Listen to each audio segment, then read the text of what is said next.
kita nggak bisa niteni kalau bahasa Betul. Jawanya kan Ustaz. Nggih. Udah bersama-sama, udah merasa yakin, udah Iya, pede banget, wah ini jodoh saya ini. betul. Ternyata bukan Ustaz.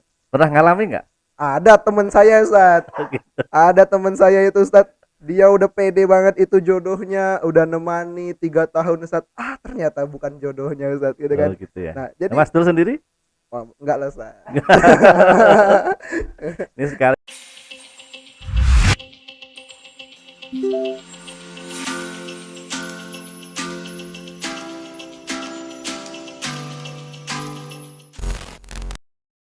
Assalamualaikum warahmatullahi wabarakatuh. Waalaikumsalam warahmatullahi wabarakatuh. Bismillah, alhamdulillah. Selamat datang para pendengar. Berjumpa lagi bersama saya Zedul Kirom dan tentunya bersama ustadznya para milenial, Ustadz Rizza Hamami. Merupakan dosen di UIN Wali Songo Semarang dan salah seorang pengasuh Pondok Pesantren YPMI Al Firdaus. Nah, pada kesempatan ini kami alhamdulillah hadir kembali untuk menemani teman-teman dalam menjalankan aktivitas di bulan suci Ramadan, dalam memberikan kajian, menjawab pertanyaan seputar Ramadan dan keislaman, dan memberikan dakwah serta nasihat-nasihat agama. Nah Ustadz, alhamdulillah sudah podcast hampir menuju terakhir Ustadz. Karena Alhamdulillah. alhamdulillah Ramadan di tahun ini juga sebentar lagi akan meninggalkan kita Ramadan. Berarti Idul Fitri semakin dekat. Iya, Idul Fitri semakin dekat. Semakin dekat untuk meraih kemenangan Ustadz. Alhamdulillah. Nah, dalam situasi yang bahagia ini, tentunya karena kita bahagia akan menyambut uh, Idul Fitri ya Ya, Ustaz, kemenangan. kemenangan. Nah, kita juga akan membahas sesuatu yang bahagia untuk para milenial. Apalagi ini, Mas. Nah, karena ini pembahasan milenial banget Ustaz. Aduh. Banyak requestnya tentang ini aja, tentang jodoh Ustaz, tentang Aduh, jodoh jodoh lagi. lagi. Yang keberapa berarti kita ini? Udah kalau soal jodoh udah yang ketiga kalau nggak salah Oke, saya. alhamdulillah. Dah, pokoknya kita turuti. Kita ikuti Yang aja pendengar-pendengar. ditanyakan sama pemirsa ini harus kita jawab. Oke, betul Ya. sekali Ustaz. Nah, yang ditanyakan itu adalah tanda orang adalah jodoh kita Ustaz. Nah, karena kita kan nggak tahu Ustaz, itu tuh benar jodoh kita atau enggak ya Ustaz. Ya, Kan kita nggak bisa niteni kalau bahasa betul. Jawanya kan Ustaz. Oke. Udah bersama-sama, udah merasa yakin, udah Ya, pede banget, wah ini jodoh saya ini. betul. Ternyata bukan Ustaz. Pernah ngalami nggak? Ada teman saya Ustaz. Oh, gitu. Ada teman saya itu Ustaz, dia udah pede banget itu jodohnya, udah nemani 3 tahun Ustaz. Ternyata bukan jodohnya Ustaz, gitu Oh, kan. gitu ya. Nah, Nah, jadi Mas Dul sendiri? wah, enggak lah Ustaz. Ini sekali-kali hostnya kita tanya. Nah, jadi sebenarnya cara niteni kalau itu tanda-tanda itu jodoh kita yang benar gimana Ustaz? Ya, jodoh itu memang misteri. Ada jodoh, ada kematian, itu misteri. Hanya Tuhan yang tahu. Tetapi manusia boleh berikhtiar. Gitu. Artinya bahwa ketika kita ingin berusaha mencari pendamping hidup, yang kemarin podcast kita bahas, yang sakinah, mawaddah, warahmah, itu harus ada usaha. Ada contoh yang dilakukan oleh Nabi Musa alaihissalam. Ini perlu dicontoh oleh para jumhur. Ketika Nabi Musa alaihissalam berjalan keluar dari kota Mesir menuju ke sebuah tempat yang namanya Madyan. Tiba-tiba Nabi Musa bertemu dengan dua gadis yang menurut beliau cantik. Sama ketika Mas Dul melihat santriwati, wah ini gitu kan. Iya. Kemudian namanya Nabi memiliki tadi titen begitu. Tapi cara Nabi untuk meniteni dan itu jodoh atau tidak, itu dia berdoa sama Allah. Maka di titik sebuah kepastian kita mantap, kemudian apa tadi niteni, Iya. atau yakin disitulah jodoh atau calon jodoh, coba niru Nabi Musa alaihissalam. Beliau berdoa, Rabbi inni lima anzalta ilayya min khairin fakir. Ya Allah, sungguh aku sangat memerlukan sesuatu kebaikan yang Engkau turunkan kepadaku. Subhanallah. Jadi ketika dia melihat sesuatu yang apa tadi menggetarkan hati, menggetarkan jiwa, Nabi Musa minta sama Allah. Dan ini yang kadang-kadang generasi milenial nggak melakukan ini. Iya. Ketika madek gitu, ada rasa, dia malah larinya ke Instagram, Nggih, ke betul. Facebook, ke medsos, WA, moto dari Ustaz. belakang itu kan Nggih. cie cie cie, nah gitu. Nah ini coba cara-cara Nabi Musa coba kita pakai. Kemudian ketika Nabi Musa sudah berdoa seperti itu, dilalah dua putrinya Nabi Syuaib menghampiri beliau dan meminta pada Nabi Musa untuk sowan kepada ayahanda. Nggih. Apa? Kemudian disuruh milih di antara dua putri beliau yang akhirnya Nabi Syuaib minta pada Nabi Musa memilih dua putri tadi, kemudian Nabi Musa memilih putrinya yang kecil daripada yang besar. Ini salah satu cara bagaimana nabi-nabi dulu itu menggapai sebuah cinta. Ada yang model Rasulullah Shallallahu Alaihi Wasallam ketika dijodohkan Allah kepada Sayyidatina Aisyah radhiyallahu anha dengan berkirim foto yang sudah pernah kita sampaikan kemarin. Ada dengan yang cara lain. Jadi dijodohkan itu bisa, Iya. ya kan? Kemudian usaha ikhtiar doa itu bisa. Ini yang ketiga yang diharapkan anak muda, memilih sendiri. Nah, ini yang menarik di sini. Bagaimana kalau kita memilih sendiri? Kalau saya mengatakan begini, kalau Anda yakin itu jodoh, yang engkau pilih sendiri, yang penting tambah satu. Apa Pak Riksa? Restu orang tua. Ini garis mati satu komando yang tidak boleh dihindari. Ada yang bantah.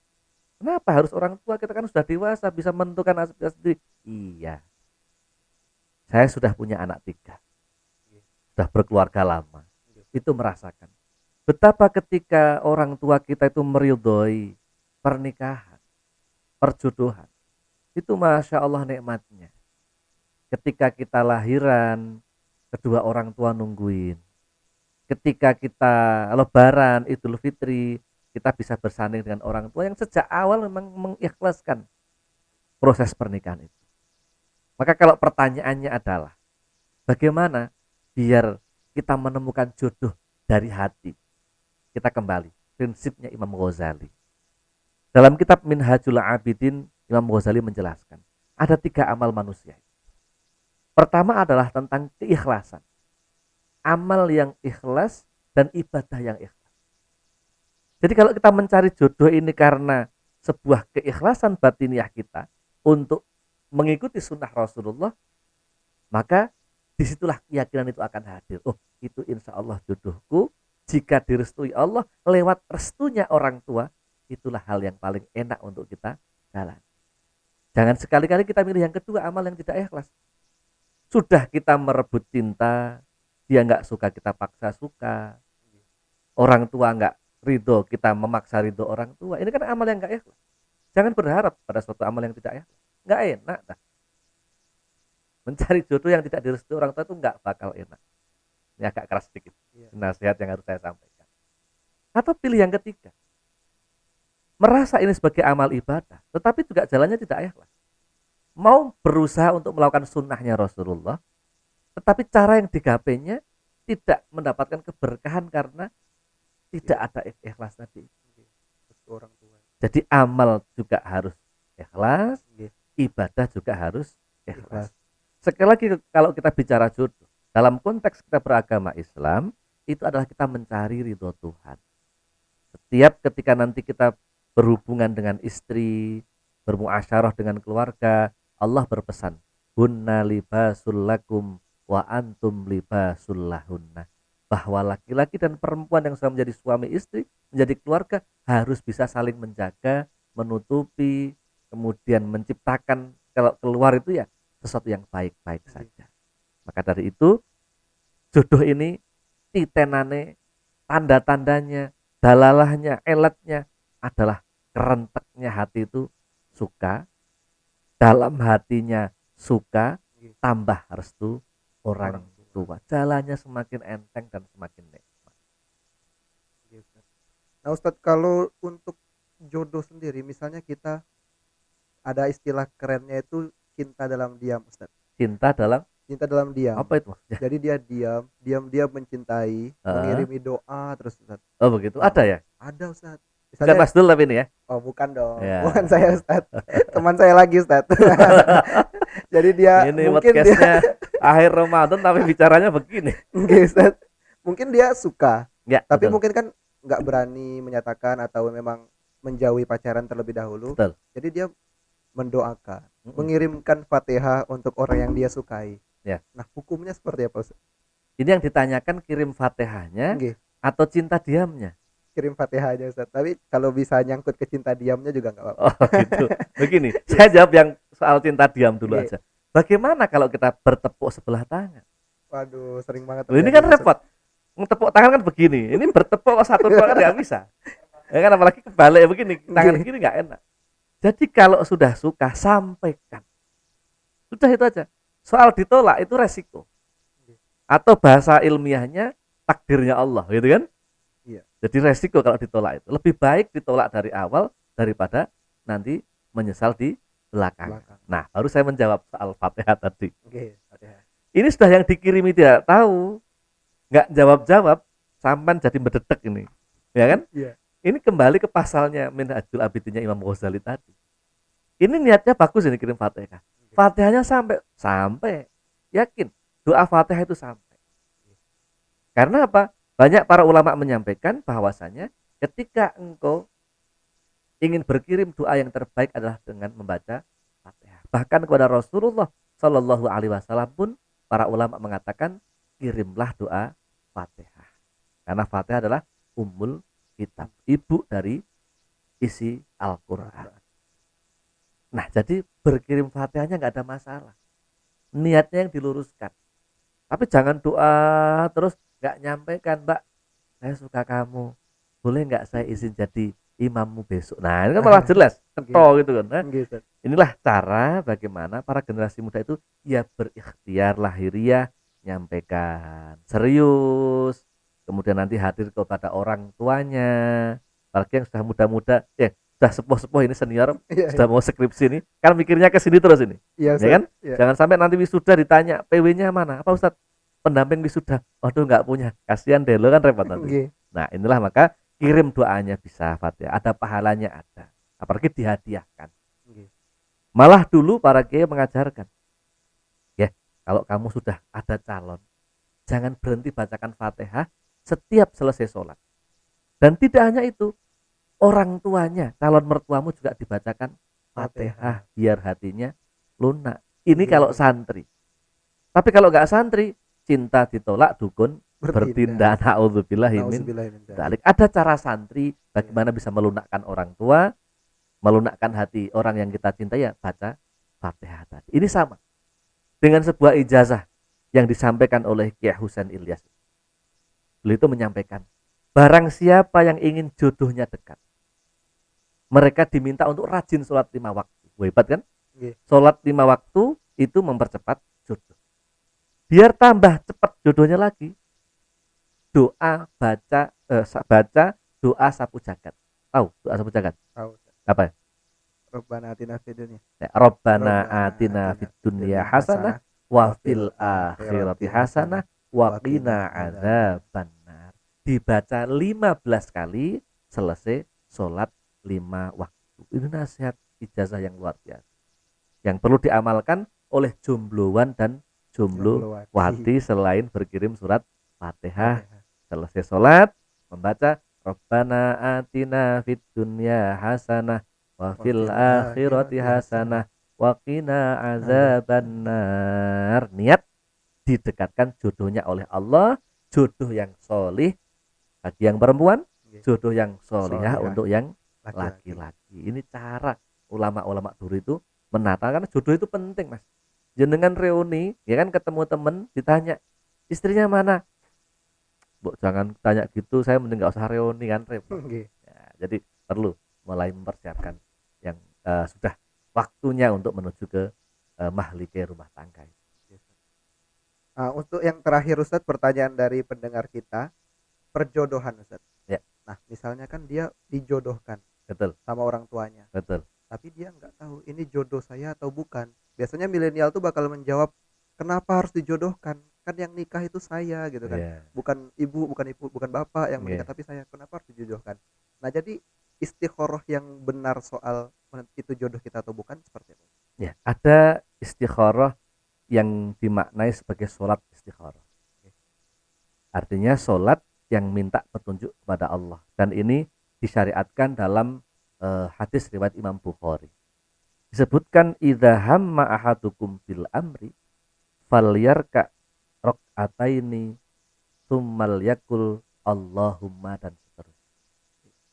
Jika engkau wahai para umat Islam termasuk generasi muda, generasi milenial punya hajat sesuatu yang tidak bisa terjawab secara lahiriah dalam kehidupanmu, ambillah air wudhu, pakai sarung yang rapi, pakai baju yang rapi, pakai rukuh yang rapi untuk para muslimat, kemudian sholatlah 2 rakaat, kemudian berdoa.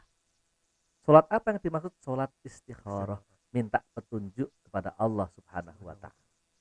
Kalau dulu saya ngaji kitab Abi Jamroh, hadis Abi Jamroh oleh panjenenganipun Romo Kiai Haji Yasin.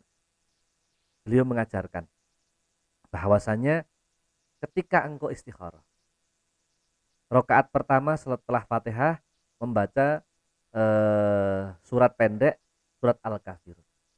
Kemudian rakaat kedua membaca surat Al-Ikhlas. Hafal ya, surat Ikhlas ya. Kemudian berdoa sesuai dengan hajat kita atau doa yang sudah termaktub di dalam hadis itu.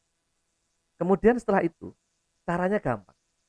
Dulu Pak Yai saya itu kalau mengajari, ya, kalau mengajari istikharah, ngenteni ngimpi kesuwen, menunggu mimpi lama. Wong engko tidak ahli mimpi kok, pikirannya masih ngeres suka TikTok tadi.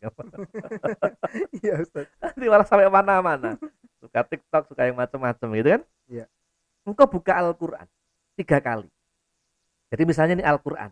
Iya. Setelah kita selesai doa, zikir, kita buka. Carilah ayat yang pojok sebelah kiri tangan kita.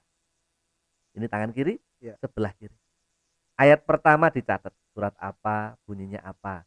Kalau tidak tahu artinya buka. Apa namanya tadi? Terjemah Al-Quran.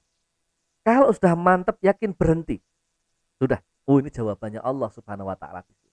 Kalau masih belum mantep, buka lagi. Boleh ke kiri, boleh ke kanan. Saya buka ke kiri, buka ke sini. Ayatnya apa? Catat lagi. Cari di terjemah Al-Quran. Masih nggak mantep lagi, buka lagi sekali lagi. Itu cara. Para kiai menasihati jika engkau istikharah menggunakan Al-Quran. Kalau bisa menggunakan mimpi, monggo silakan. Tapi kan kadang-kadang orang repot. Nah, kalau saya ditanya sama para santri, para murid-murid saya, cara istikharah ya seperti ini. Wudu, kemudian sholat 2 rakaat, pertama Al-Kafirun, kedua surat Al-Ikhlas, kemudian berdoa, zikir, hajat kita apa, buka Al-Quran 3 kali tadi. Gak tahu kitab-kitab Al-Quran terjemah, bisa. Masih nggak tahu lagi, nah boleh datang ke apa namanya channel YouTube ini atau ke DM Instagram official. Nah ini cara kita itu begini. Sehingga apa? Kalau orang menyebutkan bahwa jodoh itu misteri, bagaimana misteri ini kita singkap? Bagaimana misteri ini kita dekatkan dengan pola-pola spiritual yang semakin mendekatkan kita dengan Allah Subhanahu wa Ta'ala. Tentu yang kita harapkan berjodoh itu sekali dalam seumur hidup. Itu yang sangat diharapkan. Berjodoh sekali seumur hidup berarti apa? Nikah ya sekali. Syukur-syukur bisa meninggal dunia bareng. Saya punya teman itu ayahanda dan ibunya meninggal dunia itu hanya berselang beberapa waktu.